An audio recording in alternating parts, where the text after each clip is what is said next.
ఎప్పుడెప్పుడా అని ఎదురు చూస్తున్న ఇండియన్ ప్రీమియర్ లీగ్ 2025 సీజన్ 15వ ఎడిషన్ త్వరలో ప్రారంభం కానున్నది. శనివారం తొలి మ్యాచ్ జరగనున్నది. 2024లో ఐపీఎల్ టైటిల్ గెలుచుకున్న Kolkata Knight Riders team Royal Challengers బెంగళూరును ఢీకొట్టబోతోంది. 2008 నాటి తొలి సీజన్ తర్వాత ఈ రెండు జట్లు తొలి మ్యాచ్లో ఎదురుపడడం ఇదే తొలిసారి. మే 20వ తేదీన తొలి క్వాలిఫైయర్ ఉంటుంది. 21వ తేదీన ఎలిమినేటర్, 23వ తేదీన రెండో క్వాలిఫైయర్ షెడ్యూల్ ఉండనున్నాయి.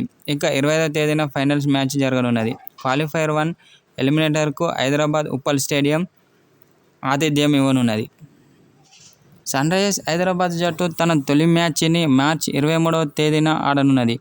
తన హోమ్ పిచ్పై రాజస్థాన్ రాయల్స్తో తలపడనున్నది. 27వ తేదీన లక్నో సూపర్ జెయింట్స్, ఏప్రిల్ 6వ తేదీన గుజరాత్ టైటన్స్, 12న పంజాబ్ కింగ్స్, 23న ముంబై ఇండియన్స్, మే 5న ఢిల్లీ క్యాపిటల్స్, 10న కోల్కతా నైట్ రైడర్స్తో తలపడనున్నది సన్రైజర్స్ హైదరాబాద్ జట్టు. అయితే ఈ మ్యాచ్లన్నీ ఉప్పల్ స్టేడియంలోనే జరగనున్నాయి.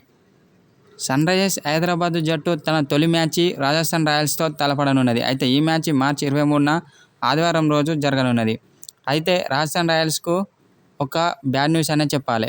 రాజస్థాన్ రాయల్స్ మొదటి 3 మ్యాచ్లకు ఆల్రౌండర్ అయిన రియాన్ పరాగ్ కెప్టెన్గా వ్యవహరించనున్నాడు. రాజస్థాన్ రాయల్స్కు రెగ్యులర్ కెప్టెన్ అయిన సంజూ శాంసన్ గాయపడడం వల్ల రాజస్థాన్ రాయల్స్ మొదటి 3 మ్యాచ్లకు సంజూ శాంసన్ దూరంగా ఉండనున్నాడు. అతని ప్లేస్లో రియాన్ పరాగ్ కెప్టెన్గా బాధ్యతలు చేపట్టనున్నాడు.